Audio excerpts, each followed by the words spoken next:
Well, at the same time that we were participating with the task force in this report, we were doing a study with Eduardo Zepeda at the Carnegie Endowment on specifically on the impacts in Mexico, because contrary to the widespread view that Mexico was the undeniable winner from NAFTA economically, the track record doesn't show that, and the report we did with Carnegie pretty well documents that Mexico got, on the one hand, exactly what it wanted from NAFTA. It got increased trade, it got increased investment, exports quadrupled, foreign investment tripled, but that didn't generate the kind of growth that Mexico needed, and that's a striking finding.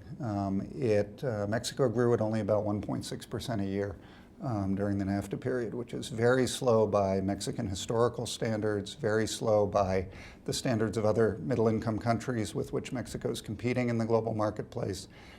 Most important, it's very slow by the standards Mexico needed for job creation, and job creation is probably the most striking disappointment of NAFTA. And even in manufacturing, there was only a limited number of net jobs created. Service sector, there were more, but a lot are in the informal sector and agriculture, with a flood of liberalized imports of grains and meats coming in from the United States. Over 2 million people lost their livelihoods. It's a sign of the failure of the agreement for Mexico that the percentage of people in the informal sector went from 52 to 57% of the economically active population, and migration rates doubled. An agreement that was supposed to allow Mexico to export goods and not people resulted in an agreement that has Mexico exporting more goods and more people.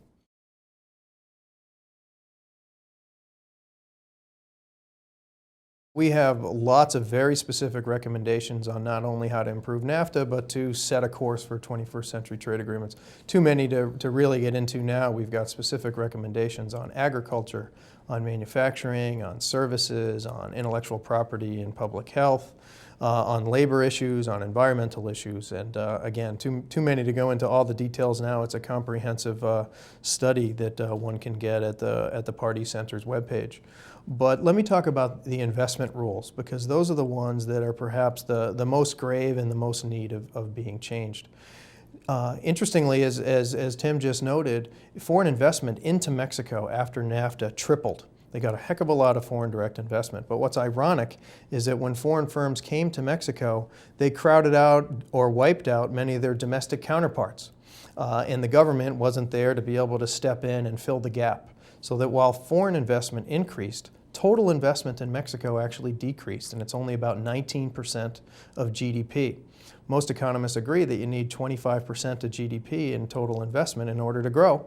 If you look at most of the East Asian countries, they're in the low 30%, and China, the rocket ship of economic development for the 21st century, gets a total investment of about 40% of GDP. So the rules of NAFTA and other trade agreements need to be fixed so that countries can absorb the benefits of foreign investment and make them have economy-wide effects, like China does, like Germany does, and a number of other countries. So we've got 4 recommendations for improving investment rules, and those are the only ones that I'll go into here. First and foremost, we need to rebalance the way that the disputes are settled when it comes to investment under the treaty. Oddly, the rights of foreign investors are elevated over their private sector counterparts on the domestic level through what's called an investor-state dispute resolution process. The entire other part of the treaty, similar to the World Trade Organization, has what's called a state-to-state dispute resolution process, where if my government has an issue with a particular measure that your government has taken, that our two governments will meet in an open tribunal and fight out our differences. Under NAFTA and other U.S. investment and trade agreements, what can happen is that the foreign company can circumvent local courts and directly sue government and bring them to a closed tribunal at the World Bank that doesn't have much transparency and sue governments for a heck of a lot of money. The second thing that I alluded to is that the agreements need to give countries the flexibility to make foreign investment help the larger economy. If you look at China, which only falls under the purview of the World Trade Organization, they have a lot more flexibility to strike deals with foreign firms where they create things like joint ventures where lots of Chinese engineers and managers are working alongside foreign firms where they learn and absorb foreign technologies and let them spill over into the rest of the economy. NAFTA bootstraps the ability of Mexico to do that, and because they can't do that, that's one of the reasons why foreign firms, even though they proliferated under NAFTA, the benefits didn't spread throughout the economy. Third thing is that the prudential exceptions to prevent and mitigate financial crises need to be broadened under future trade agreements. Lots of governments are really concerned that the measures that they took to bail out industries and deal with the financial crisis are actually illegal under trade agreements. If you think about it, no foreign auto company got bailed out in the U.S. bailout, and no foreign bank got TARP funds.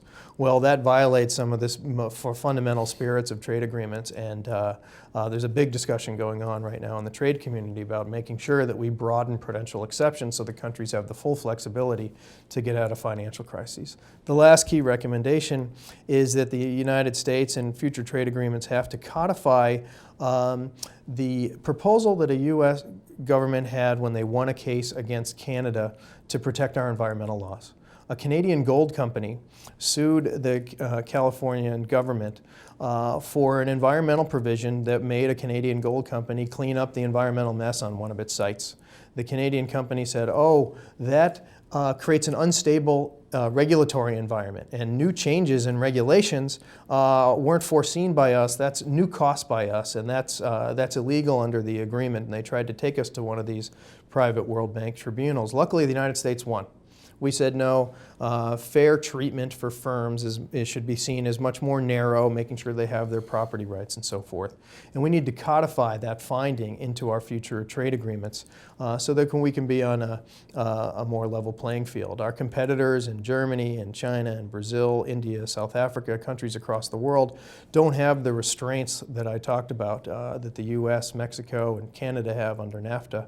And we need to strike a better balance between the environment, citizens, and domestic companies in 21st century trade agreements.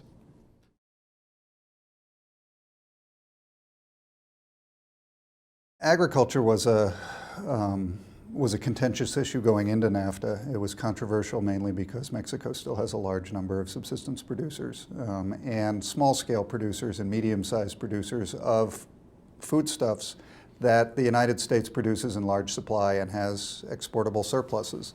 NAFTA liberalized that trade, and in fact the real lesson from that experience is that one should be very careful about the pace and change in those regulations because like I said, an estimated 2.3 million people have been displaced from agriculture by the rise in imports, which resulted in declining prices in Mexico. It came at a time of declining government support for agriculture as part of Mexico's development policies, and resulted in huge displacement when there were not other jobs being created in the economy. The recommendations that I made in the Pardee report are that we really just need to look at the other regulatory discussions going on in other fora, such as the World Trade Organization. World Trade Organization is currently discussing special products designation for key food products that are grown by smallholders that are key to rural livelihoods.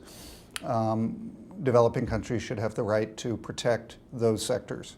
Special safeguard mechanisms to protect against import surges and displacement that can come from steep price drops or import surges, exactly like we saw following NAFTA. The unfortunate thing about the case for Mexico is that NAFTA makes all such measures illegal. Even if Mexico signs on to such provisions in the World Trade Organization and they're adopted, it wouldn't be able to exercise those rights because NAFTA supersedes them, which is why one of the key recommendations in the Pardee report is that NAFTA does indeed need to be reopened so that some of these measures can be corrected.